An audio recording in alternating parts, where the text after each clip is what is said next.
Ces infirmières soutiennent leurs collègues licenciés pour le port d'un calot.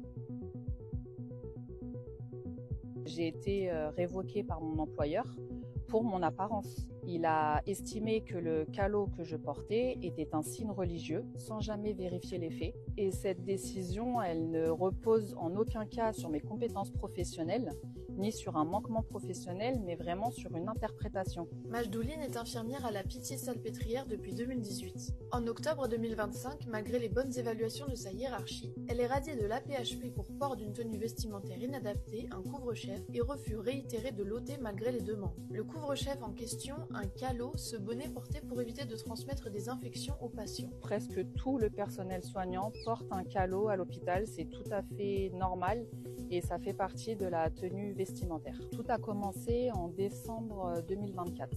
C'est à ce moment-là que la directrice de l'hôpital a décidé que plus personne ne devait avoir quelque chose sur la tête. Elle appelle ça un couvre-chef, dont le calot y compris. Ça a été très violent parce que ça a commencé avec un autre service de la Pitié-Salpêtrière. Il y a des filles qui ont été humiliées devant tout le monde. En 2023, la PHP avait diffusé un guide de la laïcité dans lequel il est écrit que le port d'une charlotte de bloc opératoire, en dehors des situations dans lesquelles elle est requise, peut constituer l'expression d'une appartenance religieuse. Voilà, la France des racistes, parce que même si aujourd'hui Macron et compagnie sont au pouvoir et que ce n'est pas l'extrême droite, on a les mêmes lois de toute façon. Ce sont des lois racistes. Vous pouvez me parler de laïcité et tout ce que vous voulez, c'est du racisme.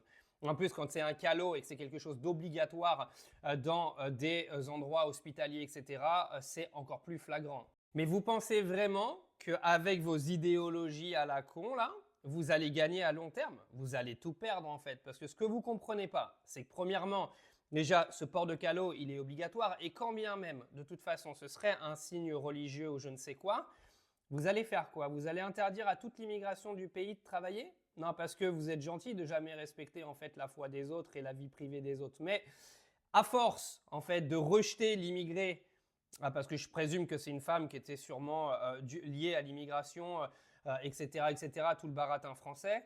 Est-ce que vous pensez une seconde qu'à long terme, vous allez gagner? Est-ce que vous pensez à long terme qu'un pays comme la France peut gagner à lutter contre ça? Tout le monde va y perdre parce qu'aujourd'hui, tous les métiers difficiles, ils sont faits par l'immigration.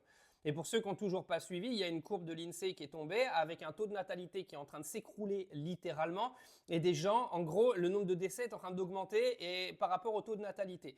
Ce qui fait que il va falloir des gens de l'extérieur pour venir travailler parce que qui dit manque de natalité veut dire manque de personnes sur le marché du travail. Et comme on sait très bien que le Français profite des aides sociales pour ne pas aller travailler, c'est toujours l'immigré qui va faire le travail difficile. Vous allez faire quoi? Vous allez demander aux immigrés de venir travailler dans les postes compliqués dans notre pays et leur interdire tout ce qui concerne leur vie?